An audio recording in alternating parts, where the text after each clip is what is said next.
from the National Assembly, and reports have been tabled before the House last week. You will understand that the National Assembly considered this particular report by the joint committee or health committees. And yesterday, that is on the Tuesday, the 6th of August, the year 2024, in the afternoon sitting, the senators also considered this particular motion, and members already debated on this particular motion with the majority giving a thumbs up to the joint committee report, which sought for the approval of Dr. Amoth to this particular position. So this morning debate will be resuming on this particular motion, but remember this point, it is a question that will be put for the motion to move to the next stage, that is being adopted by the House for the approval of the nominee for appointment as the Director General for Health. This morning also, the members of the Senate will be considering a motion on the National Assembly amendments to the Equalization Fund Appropriation number 2, a bill that is originating from the Senate. This is a bill that was moved to the National Assembly for consideration. And with this regard, the National Assembly proposed a number of amendments to this particular bill.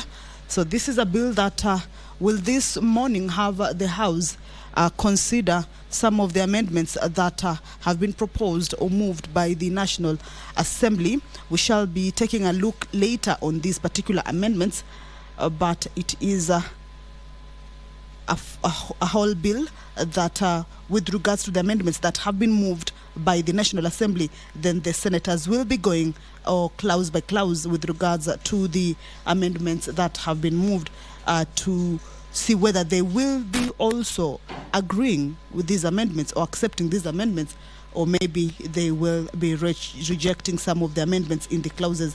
I will take you to these particular amendments with regards to the Equalization Fund Appropriation Bill later on, but let's just move on to the next business that these members will be considering this motion. There is the motion with regards to the report of the Standing Committee on Finance and Budget on the Senate nominees on behalf of the county governments to the position of member of the Salaries and Remuneration Commission, commonly referred to as SRC. This is a motion that was moved by the Chairperson Standing Committee on Finance and Budget. And you will also recall that debate on this particular motion already started on the floor of the House on Tuesday, the 6th of August, having been presented by the Majority Whip, Honorable Boni Halwale, on behalf of the Finance Committee. But that is the Speaker of the Senate, as you can see, making his way to the chambers. That is Honorable Amason Jeffa Kingi. Allow me to hand you over to this live broadcast brought to you by PBU in partnership with KBC. Good morning. Tuombe. Mwenyezi Mungu, tutakusihi ututazame kwa neema nyingi na baraka. Sisi watumishi wako ambao umeridhika kutuita kwa nyadhifa za uongozi katika jamhuri hii yetu. Tutakuomba utuwajalie tuyatende na kufikia mambo yote yatakayofikishwa mbele yetu kwa njia ya haki na uaminifu, ili kustawisha amani, ufanisi na heri ya nchi yetu na wale ambao haja zao umezikabidhi mikononi mwetu.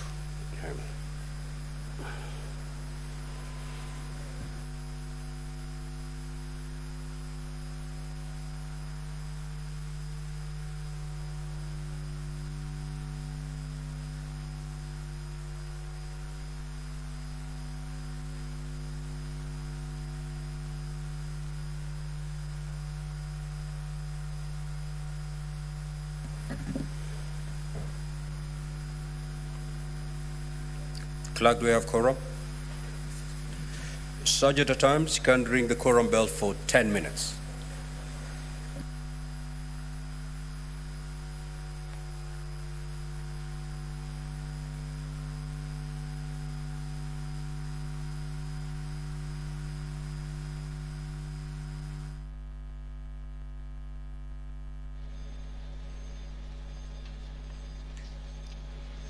as provided for in the House standing orders, that is order number 39 and 40. Once the prayer has been said and the chair taken, if the House does not quorate, that a quorum bell will be rung. This is, of course, to pave way or give some allowance to the members who may be within the precincts of Parliament but yet to make their way to the chambers to be able to do right just that. As you can see, clearly the House does not have members inside or the required number of members inside. The bell will be on for 10 minutes. That will be the first round as provided for in the standing orders. If the quorum is not achieved at the lapse of those 10 minutes, a further 5 minutes will be on as how the Speaker will direct. And as provided for in the House standing order, if the quorum is not achieved at the lapse of the quorum bells, the 2 rounds of the quorum bell, then the sitting will be adjourned to the next. So what we will be seeing now until then, that is once the bell is off, then it will be members making their way into the chambers. The sergeant at arms are also keeping tabs with the members who will be making their way into the chambers, and once that number is achieved, then the House will, without any further delay, commence its business over the day or for this morning or for that matter. A debate on the report of the Standing Committee on Finance and Budget of the Senate nominees on behalf of the county governments to the position of members of the Salaries and Remuneration Commission, SRC, a motion that was moved by the Chairperson Standing Committee on Finance and Budget and whose debate already began on the floor of the House on the 6th of August, that is a Tuesday, that is yesterday in the afternoon sitting. This particular motion seeks to have the Senate adopt its report that was laid on the table of the Senate on Tuesday, 23rd July 2024.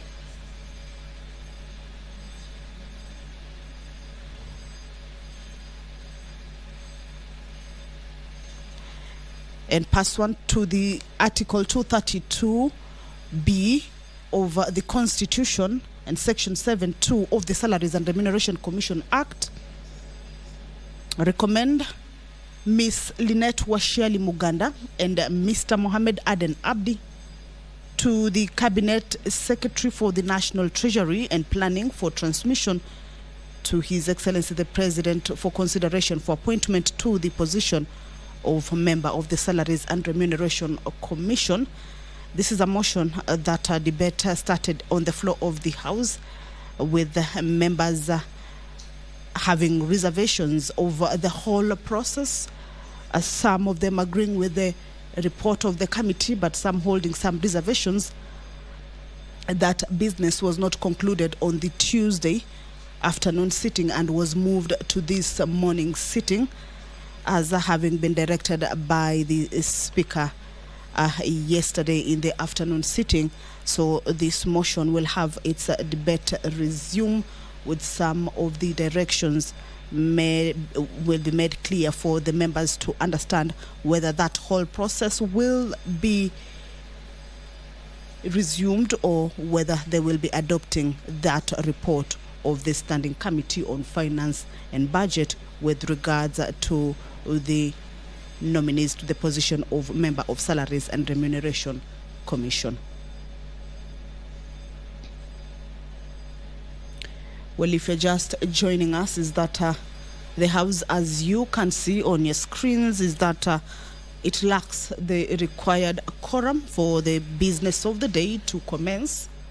And as provided for in the House standing order, is that if at the commencement of House business, the members are not 15, at least 15 seated inside the chambers, then that would mean that the House has not achieved its required quorum, and that will necessitate the quorum bell to be on for 10 minutes for the members to be able to make their way into the chambers. Earlier on, you realize that there were no members inside, but as of now, we have seen members making their way into the chambers. That I have seen Honorable Godfrey Osotsi. I've also seen Honorable Enoch Wambua. That is the majority leader also, who has already made his way into the chambers. We're expecting to see more members make their way into the House. Remember, the quorum is 15, and we are looking for that particular number if the House is to begin or commence its business for this morning's sitting. Remember, this is a Wednesday that has been devoted to motions. Normally, or as has been the tradition, is that at this Wednesday morning sitting, cabinet secretaries usually appear before the Senate chambers, of course, to respond to various concerns that have been raised by various or individual members. But you will recall that there was the issue of a dismissal of a number of cabinet secretaries who until now have been nominated and vetted, or have gone through the vetting process and are waiting for approval by the committee and the National Assembly House, and then that will give way to the presence of the cabinet secretaries at the cabinet, and that will mean that once the cabinet is set, then the members will be able to continue with the tradition of having the cabinet secretaries on the floor of the House for responding to various concerns as raised by the members. But now that there has not been cabinet secretaries to appear before the House, this morning has been dedicated to a number of motions that have already have had their debate already kick off on the floor of the House, or they will also be beginning debate on them this morning. One of those motions include the motion on the report of the 66th Commonwealth Parliamentary Conference that was held in Accra, Ghana from 30th September to 6th October 2023. This is a motion that was moved by the Honorable Senator Professor Margaret Kamar, and this is a motion whose debate already started on the floor of the House. And this morning, members will be resuming debate on this particular motion. It was interrupted on the Wednesday of the 24th of July, the year 2024. This morning, once this business starts, then the motion will be resuming its debate.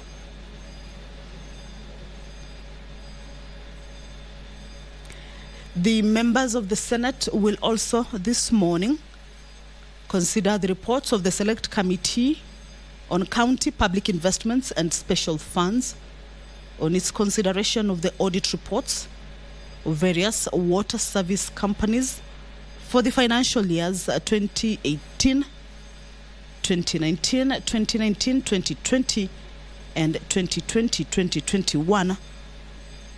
This is a motion that is moved by the Chairperson, Committee on County Public Investment and Special Funds, and it will be seeking to have the House adopt its report that was laid on the table of the Senate on Wednesday, 29th May, the year 2024.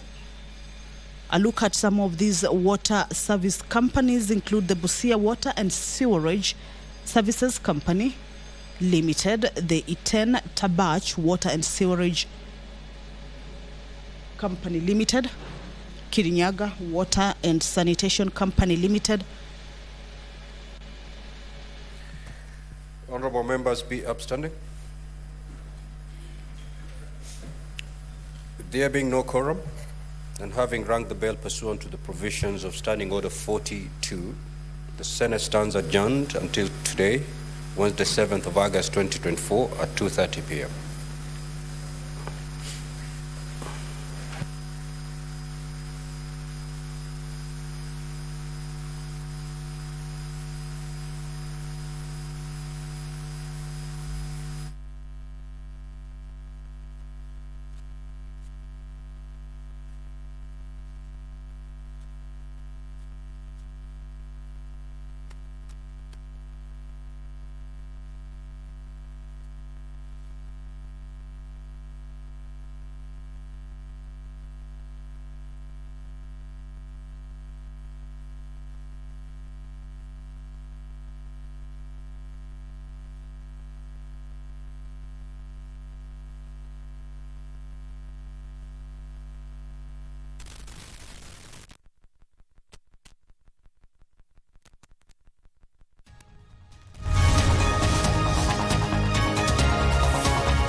young generation awakens on Y254, the leading youth TV station in Kenya.